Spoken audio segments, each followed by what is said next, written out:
A l'occasion du retour de Daniel Craig dans Mourir peut attendre, revenons sur ces acteurs qui ont incarné le célèbre agent anglais. Aujourd'hui, voyons les 6 meilleurs acteurs de 007.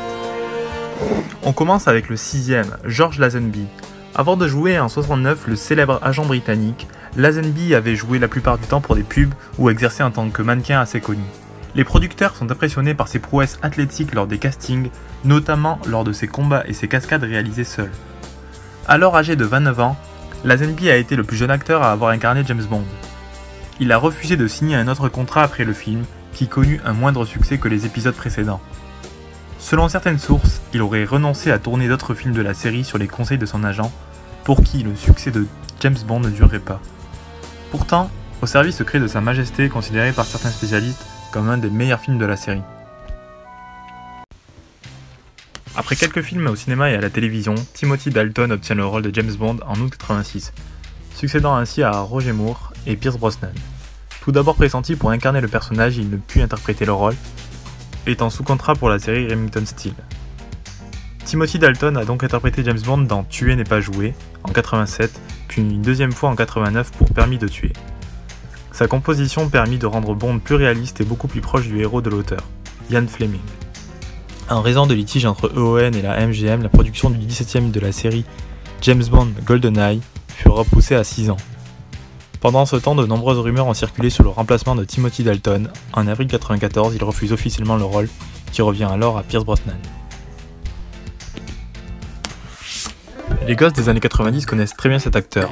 Brosnan signe un contrat pour 3 films avec une option pour un 4ème et apparaît pour la première fois sous les traits de l'agent 007 en 1995 dans GoldenEye. Il reçoit l'éloge des critiques. James Berardinelli le décrit alors comme un net progrès comparé à son prédécesseur, avec une finesse d'esprit qui va avec son charme. GoldenEye rapporte 26 millions de dollars durant son week-end d'ouverture aux États-Unis et lors de sa sortie mondiale environ 350 millions de dollars. Le film rapporte le 4ème profit le plus important au monde en 1995, et si l'on prend en compte l'inflation, ce film fut le James Bond le plus réussi depuis Moonraker. Brosnan tourne ensuite Demain ne meurt jamais en 1997 et Le monde ne suffit pas en 1999 qui connaissent le même succès. Au début des années 70, Moore est connu pour avoir été la vedette de séries télévisées. Il est ainsi remarqué par les producteurs Broccoli et Saltzman qui décident de l'engager pour incarner le personnage de James Bond dans le film Vivre et laisser mourir. Moore est donc le 3ème acteur après l'Écossais Sean Connery et l'Australien George Lazenby à prêter ses traits au célèbre espion. Taillé pour l'action, tout comme les autres Bonds, il n'a peur de rien ni de personne.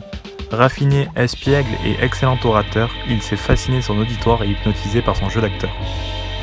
Ses répliques font souvent preuve d'un humour jubilatoire. Il est ainsi clair que ce Bond ne manque pas de culture générale. L'acteur reconnaît lui-même qu'à la fin de son ère, les films étaient trop burlesques. Il apparaît dans 7 James Bond. Daniel Craig est le 6ème acteur à interpréter James Bond au cinéma. Il fait ses débuts dans le rôle de l'agent dans Casino Royale, puis continue avec Quantum of Solace, Skyfall, Spectre, et Mourir peut attendre dont la sortie est prévue pour 2020. Si les retours critiques sont très positifs pour le premier, ils sont plus mitigés pour le second. Il faut ensuite attendre 4 ans pour que soit dévoilé le 20e épisode de la série Skyfall, sorti le 26 octobre 2012 et extrêmement bien reçu par la critique. C'est aussi le plus gros succès commercial de la franchise. Il est également le premier acteur à gagner une récompense pour son rôle de James Bond aux Evening Standard British Film Awards, recevant la récompense du meilleur acteur des mains de la reine Elisabeth II. Et le premier acteur, c'est bien évidemment Sean Connery, indétrônable, célèbre dans le monde entier pour être le premier acteur à avoir incarné le rôle de James Bond au cinéma. En effet, il a joué l'agent secret dans 6 films produits par OON Productions, considéré jusqu'à présent comme l'un des meilleurs James Bond. En 1961, le London Express organise un concours afin de trouver un acteur original pour le rôle de James Bond. L'agent 007 sorti de l'imagination de l'écrivain et ancien espion britannique Ian Fleming. Connery remporte le concours devant pas moins de 600 candidats et va incarner le héros dans 7 épisodes, 6 produits par EON Productions et le dernier par Warner Bros. Le créateur de James Bond, Ian Fleming, émet des réserves sur le choix de l'acteur. Il est tellement impressionné par la performance de Sean Connery qu'il imagine un héritage mi-écossais et mi-suisse pour le James Bond littéraire de ses prochains romans. C'est dans ce film qu'il prononce pour la première fois l'un des slogans les plus célèbres du cinéma mondial. Mr. Bond. James Bond.